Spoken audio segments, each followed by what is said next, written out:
नमस्कार भक्तों, आपका एक बार फिर से स्वागत है हमारे चैनल भक्ति की शक्ति में। आज के इस वीडियो में हम आपके लिए वैशाख की कहानी लेकर आए हैं। एक राजा था। वह सुबह जल्दी उठकर वैशाख के महीने में गंगा जी में नहाता था और कहता था कि मेरे से पहले कोई भी गंगा जी में नहीं नहाए। एक बंदरिया थी जो रोज राजा से पहले नहा लेती और पीछे राजा नहाने जाता था।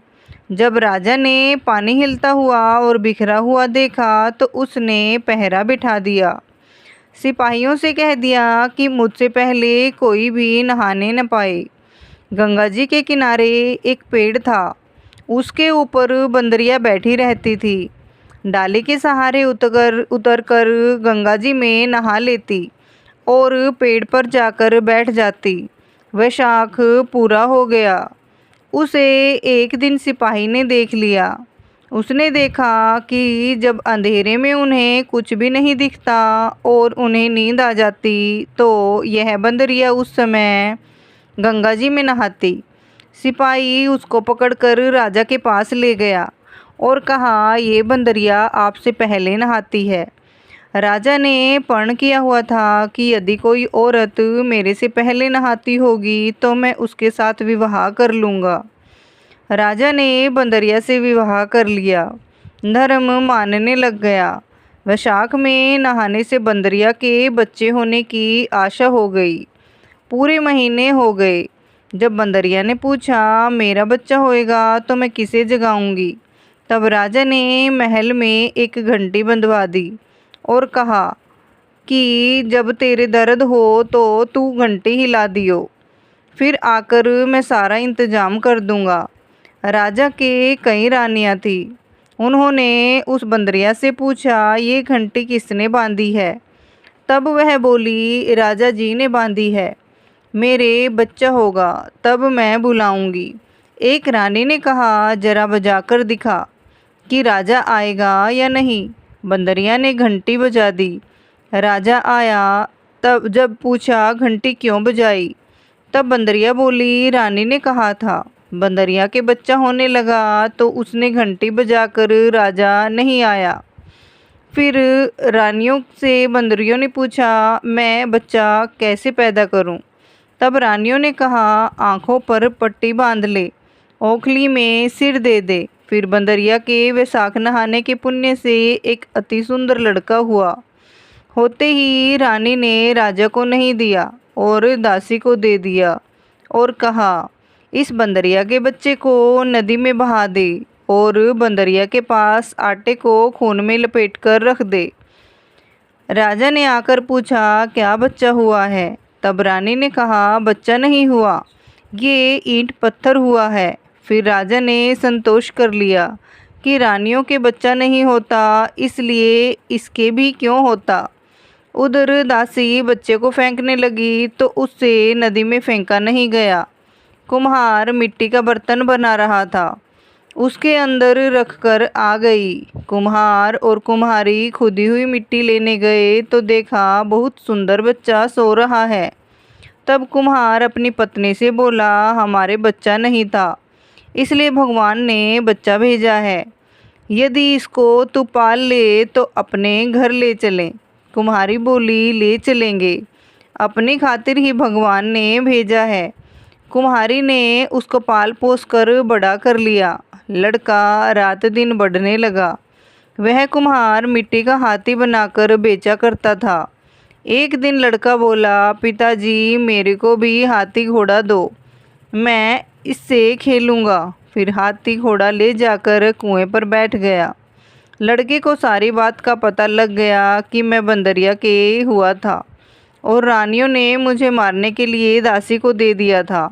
कुएं पर दासियां पानी भरने के लिए आई तो वह दासियों को देखकर बोला, मेरा मिट्टी का हाथी घोड़ा पानी पी लेगा।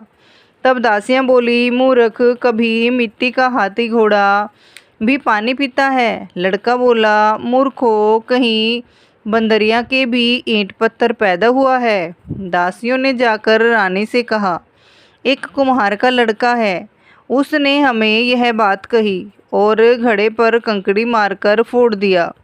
तब रानी ने जहर का लड्डू तैयार किया और कहा, ये लड्डू उस लड़के को खिलाओ। दूसरे दिन वे दासियां उस लड़के को वह लड्डू खिलाने गई तो भगवान ने उस लड्डू को गोंदगिरी का लड्डू बना दिया। अगले दिन दासियों ने आकर देखा कि वह मरा नहीं है और खेलता फिर रहा है। इस पर रानी रूठकर सो गई। राजा ने आकर पूछा, रानी क्यों सो रही हो? तब रानी ने जवाब दिया, कुम्हार को अपनी बस्ती से निकाल दें। राजा ने कहा, ये क्यों कड़वा बोलती है? पर रानी ने जिद करके कुम्हार को निकलवा दिया। कुम्हार जंगल में रहने लगा। वहाँ वह लड़का बोला, पिताजी मेरे को 108 करवे और 108 गोले बना दो। वह ठंडे ठंडे घड़े भरकर बैठ गया। घनघोरों के लिए मिट्टी लेने के लिए बहुत सारी लड़कियां आई। राजा की साहूकारनी भी आई और बगीचे में बैठकर खेलने लग गई। खेलते खेलते प्यास लग गई।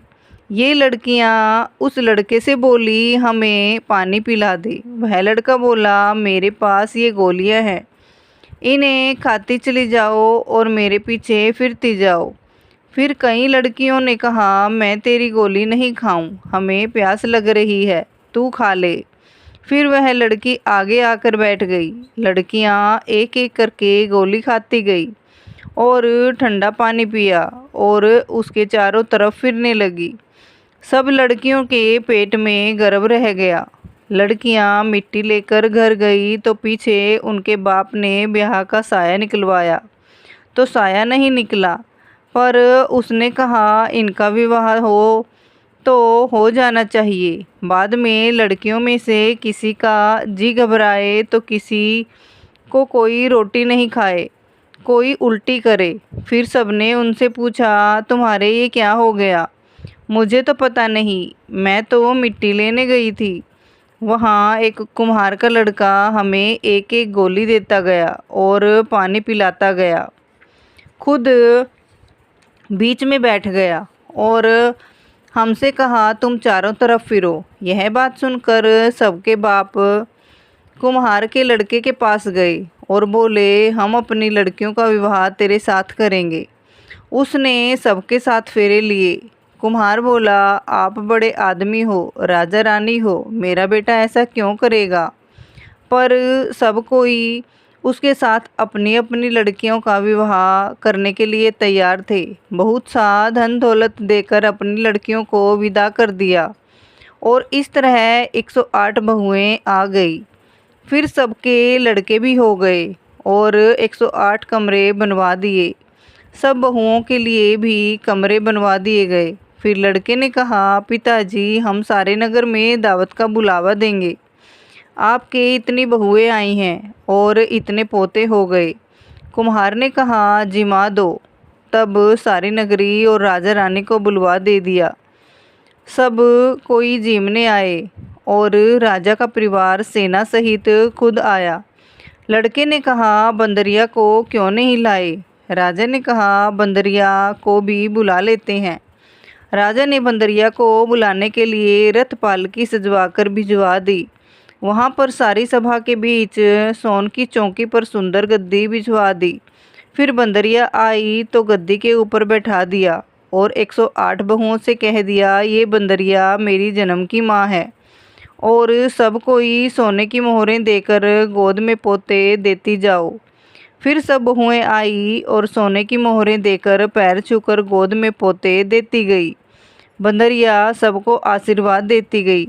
राजा की रानियां समझ गई और राजा से कहा, ये हमें बुलाकर हमारा अपमान कर रहे हैं, इसलिए हम जा रहे हैं। फिर राजा भी लड़कर बोला, हे भाई, तू बंदरिया का इतना स्वागत क्यों कर रहा है? लड़का बोला, यह बंदरिया मेरी जन्म की माँ है। राजा ने पूछा, कैसे? लड़का बोला, मैं बंदरिया से पैदा हुआ था तो तुम्हारी रानियों ने मुझे दासियों को दे दिया और कहा कि इसे नदी में बहा दो, लेकिन दासी ने मुझे नदी में नहीं बहाया, उसने मुझे गड्ढे में रख दिया और कुम्हार और कुम्हारी ने मुझे पाल पोस कर बड़ा कर दिया और रानियों ने तुम्हारे से कहा कि उसके 11 पैदा हुई है। जो दासी मेरे को ले गई थी वह यहीं पर खड़ी है। दासी ने कह दिया, हाँ मेरे को दिया था, मेरे से इसे नदी में नहीं फेंका गया, इसलिए इसको खंदेड़े में रख दिया। रानियां सुनकर चुप रह गई। पीछे राजा ने रानियों को छोड़ दिया और बंदरिया को साथ ले आया। साथ में पोतों को, बहुओं को और बेटे को भी साथ ले बड़े गाजे बाजी से अपने घर ले गया और सबको अलग अलग महल बनवा दिए। सब वहाँ पर जाकर राज्य करने लगी और सारी दुनिया कहने लगी कि विशाख नहाने का इतना फल है तो सबको वैशाख नहाना चाहिए और दान पुण्य करना चाहिए।